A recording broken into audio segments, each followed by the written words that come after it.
Bem, a gente está voltando com o nosso Direito no Ato aqui no canal Viver Brasil, no segundo bloco desse quarto programa, desse quarto capítulo aqui no canal Viver Brasil, nesse momento mostrando um pouco sobre a história do escritório Toches de Paula, que está comemorando seus 25 anos nesse 2021.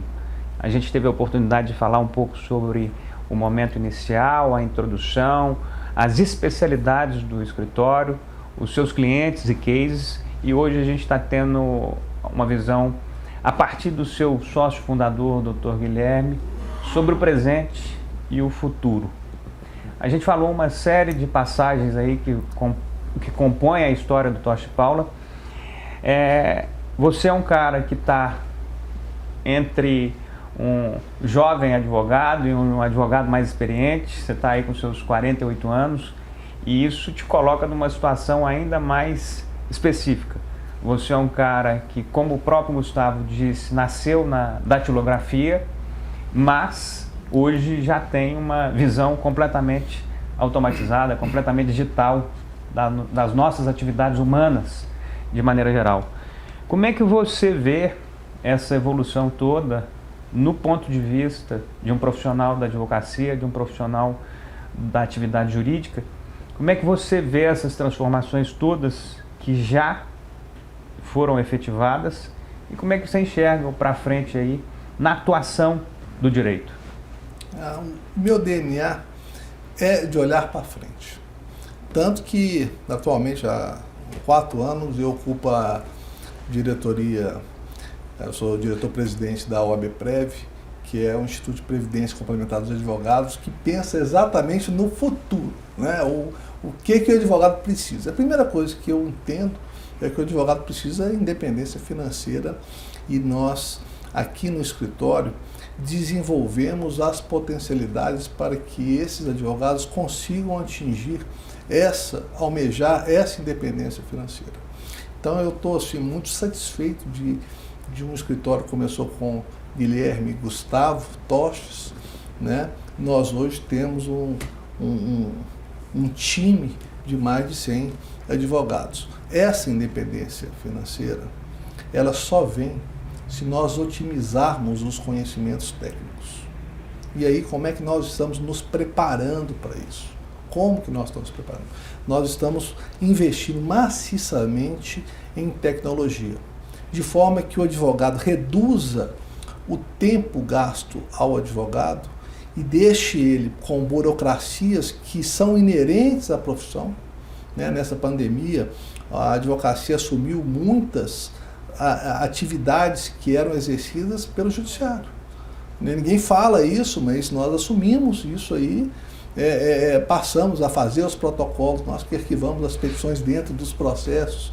E esse investimento ele vai possibilitar que os advogados tenham a possibilidade de fazer o que eles precisam, pensar em direito e pensar com agilidade no negócio de nossos clientes. Tá claro, a gente enxerga que realmente a tecnologia vai ser um ativo fundamental, mas, obviamente, as pessoas são ainda mais fundamentais.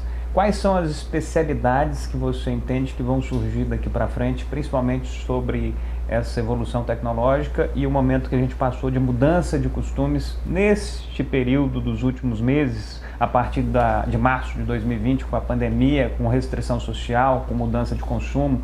Como é que você enxerga, então? Eu acredito que o nosso sucesso decorre dos valores do escritório desde os seus primórdios. Ética, trabalho em equipe, capacitação técnica das pessoas. O advogado que não se aprimora, que não estuda constantemente, ele não tem como sobreviver. E foco no cliente, agilidade e pensar o escritório, o negócio do cliente antes do escritório. Então essas são as questões que nós estamos incorporando a tecnologia a esses pilares. Então acho que o conceito ele muda apenas na formatação tecnológica, mas o pilar nosso é ética. E aí para cima vem o resto. A busca do cliente, a busca do seu cliente, ela mudou nesses últimos 25 anos? Se ela mudou, quais foram as principais mudanças aí nesse período? Recentemente a própria OAB, ela regulou, ela já vem alterando ou flexibilizando essa busca de clientes versus tecnologia, essas novas oportunidades. Então, já há um movimento da OAB em relação à flexibilização do marketing. É uma resolução que saiu agora recentemente, mas mudou. Isso aí é inexorável. Eu acho que os processos, as próprias reuniões, esse contato que muitas vezes era necessário fazer pessoalmente para você ter um cliente, hoje nós advogamos mais para fora do estado de Minas Gerais do que dentro de Minas Gerais. É uma coisa engraçada, né? E a gente tem recebido muito feedback e muito contato, exatamente porque a tecnologia permitiu e as pessoas se abriram mais para receber um olhar, mesmo que à distância, diferenciado. O que você entende, meu caro Guilherme, que foram as maiores conquistas profissionais que se alcançou nesse período da Tocha de Paula? E como é que você enxerga essa busca de novas conquistas para frente? Hoje vocês são um dos principais escritórios, um dos mais admirados em vários rankings em Minas Gerais. Você já citou aí, eu estou sabendo, vocês começaram só em 2, Gustavo e Guilherme, hoje com mais de 100 advogados e uma série de premiações. Como é que você enxerga isso? Para mim, a maior conquista foi ter conhecido Gustavo, porque é um parceiro que sonha os meus sonhos, porque sem sonho a gente não vai a lugar nenhum e nós não nos projetamos para o futuro. E 25 anos para trás, saber que nós dois somos uma parte menor de um time muito maior do que o Guilherme e do que o Gustavo. E esse, para mim, é a maior conquista. Porque conquistas, posso citar vários processos exitosos, vários negócios exitosos, mas o que me traz satisfação é que nós temos hoje uma família Tocha de Paula com ética, com advogados competentes e com satisfação de vir trabalhar todo dia. Isso, para mim, é o meu maior legado. Uma das características que a gente percebe claramente na atuação do advogado é uma atuação muito mais ampla do que era no passado recente. Então eu acredito que o escritório hoje tem uma visão de cada etapa da empresa, de cada movimento que a empresa faz. E isso certamente deve estar ajudando muitas empresas a minimizar os seus riscos, a minimizar as suas possíveis falhas. Como é que vocês enxergam a atuação e o envolvimento dessa parte jurídica na formação de uma empresa, na mudança de uma empresa ou na expansão de uma empresa? Quais são os critérios que quem está fazendo uma mudança de ambiente tem que, de fato, priorizar para minimizar possíveis falhas? Eu cresci dentro do escritório de advocacia e percebo essas fases, né? Quando eu comecei como estagiário, o advogado era aquela pessoa que os problemas vinham para ele e ele falava, pode, não pode. Aí começou uma mudança muito grande, essa tecnologia muito grande, e a percepção em relação ao cliente mudou. O advogado, ele evitava problemas. Isso aí é uma onda que veio. E agora, a terceira onda que eu vejo é o advogado, ele vai participar no ativo da empresa. Ele é coautor, ele participe da lucratividade e do desempenho da empresa. Então mudou um pouco, ele não só minimiza riscos, ele tem de fazer isso também, mas ele começa a contribuir para o negócio das empresas. Ótimo. E ele passa a ser remunerado dessa forma também? Essas questões de remuneração... Ele passa a ter participação, ele passa a mudar a forma de remuneração dele por sucesso, por resultado, por exemplo?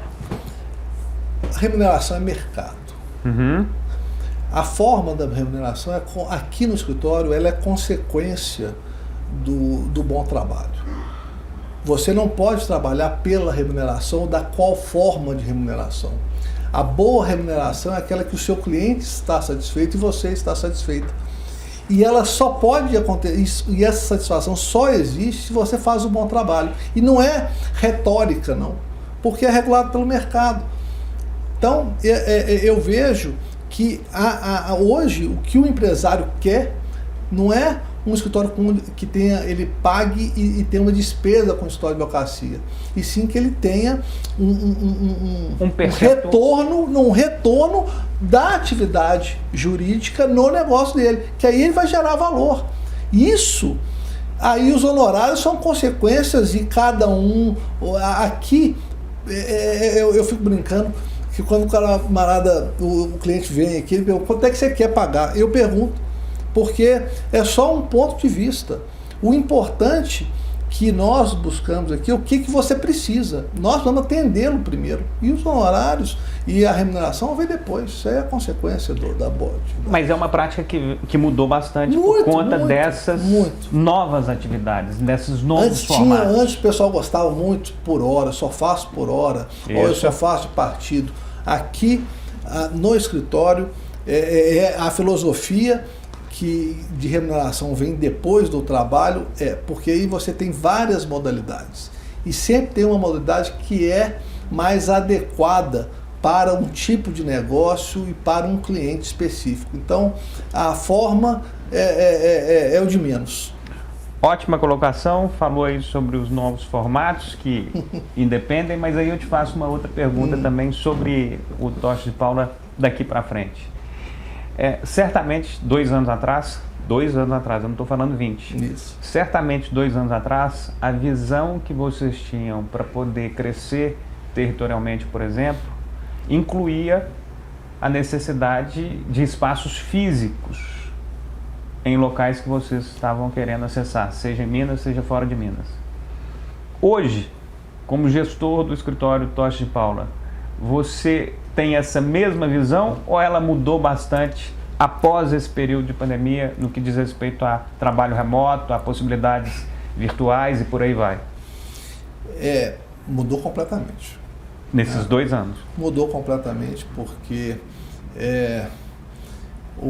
antes nós achávamos que a questão tecnológica iria mudar. Agora nós temos certeza que ela já mudou, né? Mas o escritório, por incrível que pareça, nós temos só em Belo Horizonte são 3 andares de escritório. Nós não reduzimos nada e o que acontece? É possível que nós precisemos de mais. Mas os espaços, a utilização dos espaços que vão modificar. Esse relacionamento entre a modulação entre o home office e o espaço físico corporativo, ele está sendo implementado e vai ser caso a caso. Eu acho que cada escritório ele vai ter a sua percepção e o tipo de prestação de serviço, porque dependendo o direito e as especialidades levam a atividades muito distintas e necessidades distintas. Então, dependendo do cliente, há uma necessidade de fixação mais dentro do escritório e tem atividades que o home office atende assim melhor do que o camarada estivesse aqui, o advogado estivesse aqui. Então, nós estamos chegando ao fim do nosso segundo bloco com o Dr. Guilherme de Paula e eu queria que você falasse então, para que a gente pudesse ter uma percepção futura, como é que você enxerga a expansão do Toches de Paula daqui para frente, como é que você vê os próximos 25 anos de atuação do Toches de Paula, e aí eu posso afirmar que você vai estar mais do que presente. Se você está com 48 hoje, nós estamos falando, você está antes dos 75, completando 50 anos de Tocha e Paula. Como é que você enxerga estar lá nos 75, 73 anos, com 50 anos de um escritório que é um dos mais reconhecidos do nosso estado? Você imagina que nós já fizemos mais de 25 anos de advocacia, né? E o meu pai completou 50 anos, pelo menos mais 25 anos, mas eu não me vejo, Guilherme, não me vejo fora da advocacia. Eu acho que a advocacia, ela possibilita ao advogado, em todas as fases, uma atuação muito incisiva, e eu gosto disso. É o que eu gosto de fazer, é o que eu sei fazer, e me dá uma satisfação quando eu olho para os 25 anos e um êxito de ter uma turma que vem acreditando nesse sonho. Um sonho que era só do Guilherme e só do Gustavo. E hoje a gente conseguiu contaminar mais de 100 pessoas, e que, se você pensar que cada um tem uma família, você pode multiplicar aí, são quase 500 pessoas, né, envolvidas dentro de uma operação do escritório Tocha e Paula. E é uma satisfação. Doutor Guilherme, muito bonito e muito bacana a gente ter tido essa oportunidade de conhecer essas várias passagens de 25 anos de história. Fico feliz de estar aqui nesse primeiro programa Direito no Ato, agora no 4º capítulo com o Dr. Guilherme, falando aqui para o canal Viver Brasil sobre uma história extremamente reconhecida pelo seu trajeto e, mais do que tudo, admirada pelo seu presente e pelo seu futuro também, que vai ser de boas realizações, de ótimas caminhadas aí. Nós vamos estar mostrando isso, nós vamos estar participando disso. A gente já tem uma caminhada aí de mais de 10, 15 anos que a gente vem acompanhando, e o Tocha e Paula está junto também da Viver Brasil, de maneira geral, do Conexão Empresarial, junto conosco, e agora aqui no Direito no Ato, abrindo essa temporada aqui no canal Viver Brasil. Então, meu agradecimento sincero a vocês todos pela história que construíram, por cada mensagem que estão deixando aí na advocacia mineira, como éticos, responsáveis, que são realmente admirados pelo trabalho. Então, doutor Guilherme, o que eu te digo é, aos 48 anos você tem uma caminhada extremamente admirável. Obrigado por ter recebido o nosso programa aqui na sua primeira largada, no seu primeiro produto a ser apresentado aí para os nossos telespectadores. Fiquei muito feliz de estar aqui hoje. Nós vamos ter outro apresentador fazendo essa missão, mas eu estou feliz de ter iniciado ela aqui, fazendo essa conversa com cada um de vocês. Meu muito obrigado. Nós que agradecemos, e se alguém pode falar com muita propriedade, o escritório Viver Brasil faz parte do escritório Tocha e Paula, assim, de uma maneira muito tranquila, e há muitos anos. Eu não vou falar que é 25 anos não, mas nós temos uma caminhada de mais de 15 anos, e exatamente com os mesmos valores, né, Gustavo? Eu acho que isso, desenvolver uma ideia do mineiro para o mineiro, isso é muito importante. Eu acho que vocês têm uma percepção do negócio de Minas Gerais muito própria, e pode contar conosco aqui que estamos muito honrados em participar da família Viver também. Obrigado por esses 25 anos de Tocha e Paula, obrigado pela oportunidade da gente participar e admirar e contribuir de alguma maneira. O Direito no Ato fica aqui nesse 4º capítulo do primeiro programa no canal Viver Brasil. Agradeço a cada um que acompanhou, que teve a oportunidade de aprender também com essas passagens, e fica aqui o nosso agradecimento aos 25 anos do Tocha e Paula e a cada um de vocês que nos acompanhou. Muito obrigado e até o próximo.